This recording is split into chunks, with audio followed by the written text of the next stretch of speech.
Good evening students. आज हमारा topic है सामान्य संभाव्यता वक्र का अर्थ। Meaning of normal probability curve.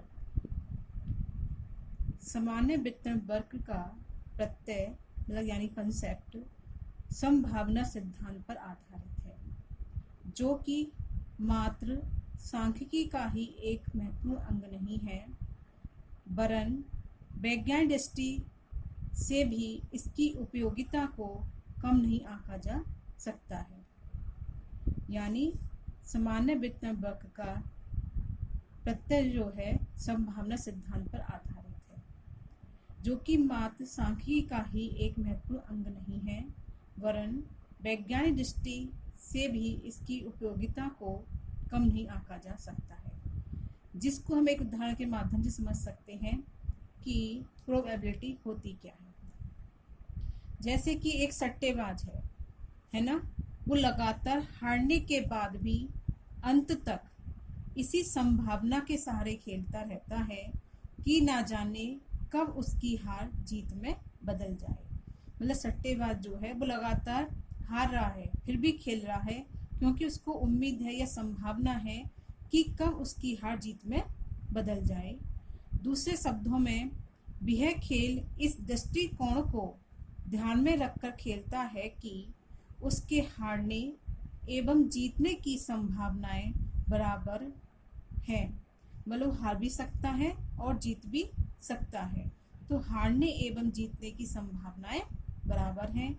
यही विचारधारा एक प्रबल संबल बनी रहती है। यही कारण है कि कुछ लोग प्रायिकता के सिद्धांत को सट्टेबाजों का सिद्धांत भी कहते हैं। किसका सिद्धांत कहते हैं? सट्टेबाजों का सिद्धांत भी कहते हैं। इसको हम और उदाहरण से समझ सकते हैं। जैसे कि यदि हम दो सिक्कों को एक साथ बार बार उछालें, हमने दो सिक्के ले लिए हैं, वो सिक्का किसी का भी हो सकता है ना, उसमें हेड टेल दो होते हैं ना, ये तो आप जानते ही हैं। यदि हम दो सिक्कों को एक साथ बार बार उछालें तो निम्न चार प्रकार के संयोग यानी कॉम्बिनेशन की संभावना हो सकती है। प्रत्येक सिक्के की हेड तथा टेल दो सतह मानकर। अब हमारे दो सिक्के हैं, तो एक पर हेड और एक पर टेल, तो दो उसकी फेस हो गए ना, दो सतह मानकर। मतलब हम दो सिक्के एक साथ उछालते हैं तो उसके हेड और हेड मतलब दोनों सिक्कों पर हेड और दूसरे सिक्के पर भी हेड आने की उम्मीद होती है। दूसरी स्थिति ये हो सकती है कि दो सिक्कों पर जो है उस पर एक पर हेड आए और दूसरे पर टेल आए। तीसरी स्थिति हो सकती है कि एक पर टेल आए और दूसरे पर हेड आए। लेकिन चतुर्थ स्थिति ऐसी भी हो सकती है कि दोनों सिक्कों पर टेल ही आए। तो चार संभावनाएं होती हैं। हम जब दो सिक्कों को एक साथ उछालते हैं तो हमारी चार संभावनाएं होती हैं कि दोनों सिक्कों पर हेड आए, या हेड टेल आए, या टेल हेड आए, या टेल आए। अर्थात जैसे कि H एवं H है ना, दोनों सिक्कों पर HH आ रहा है तो H² हो गया, तो आने की संभावना 1/4, क्योंकि चार सतह हो गई ना, हेड टेल, दो सिक्के आपके पास तो चार फेसेस हो गए, तो हेड और हेड मतलब एक ही इस पर फेस जो है दोनों सिक्कों पर एक ही पोजीशन आ रही है, हेड, तो 1/4। इसी प्रकार एक उम्मीद ऐसी हो सकती है कि एक हेड आए तथा एक टेल आए, तो उसकी हो जाएगा अलग अलग है आपके, एक पर हेड है और एक पर टेल है, तो 2/4। वो भी मतलब ऐसी हो सकती है जो यहाँ पर है तीसरी पोजीशन भी, एक पर हेड आए और एक पर टेल आए तो भी 2/4। टेल आने की उम्मीद है, T² आने की संभावना होती है 1/4। तो ये चार पॉसिबिलिटी बनती है, प्रोबेबिलिटी होती है दो सिक्कों को एक साथ उछालने पर। उपरोक्त सभी संभावनाओं को जोड़ने पर ये भी सभी संभावनाएं हमारी जो हैं H², HT और T², इनको हम जोड़ें तो हमें निम्न समीकरण प्राप्त होती है, H² plus 2HT plus T²।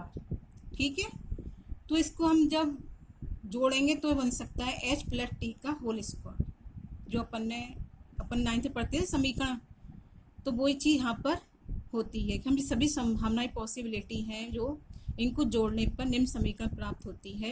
H square plus 2st 2 H T plus T square equal H plus T का होल स्क्वायर। इस वक्र का उपयोग यानी कि सामान्य संभाव्यता वक्र का उपयोग सर्वप्रथम अब्राहम डी मोइवर ने किया था। किसने किया था? अब्राहम डी मोइवर ने किया था, इसलिए इसे मोइवर वक्र भी कहा जाता है। कॉम्पिटिशन में पूछ लेते हैं कि इसको अन्य किस नाम से जाना जाता है, तो मोइवर वक्र भी हम कहते हैं इसको। जर्मन खगोल शास्त्री गॉस, जो आपने सुना होगा, स्टैटिस्टिक्स में बहुत फेमस नाम है ये गॉस का। तो गॉस द्वारा सामान्य वितरण वक्र के द्वारा आकस्मिक त्रुटि जो अचानक टूटी हो जाती हैं के आधार पर संयोग सिद्धांत का प्रतिपादन किया। मतलब जर्मन खगोल शास्त्री गॉस द्वारा सामान्य वितरण वक्र के द्वारा आकस्मिक त्रुटियों के आधार पर संयोग सिद्धांत का प्रतिपादन किया। अतः सामान्य वितरण वक्र को गॉस का वक्र भी कहा जाता है, क्योंकि गॉस ने किया था, इसलिए इसे गॉस का वक्र भी हम कह सकते हैं। इस प्रकार वर्तमान समय में सामान्य वितरण वक्र का प्रयोग भौतिक विज्ञान, जीव विज्ञान तथा खगोल शास्त्र के अतिरिक्त सामाजिक विज्ञानों के अंतर्गत मनोविज्ञान तथा शिक्षा शास्त्र के क्षेत्रों में भी प्रयोग होने लगा है। तो ये होता है हमारा सामान्य प्रायिकता वक्र या सामान्य संभाव्यता वक्र। उम्मीद है आपको यह समझ में आ गया होगा कि इसको हम कहते क्या हैं।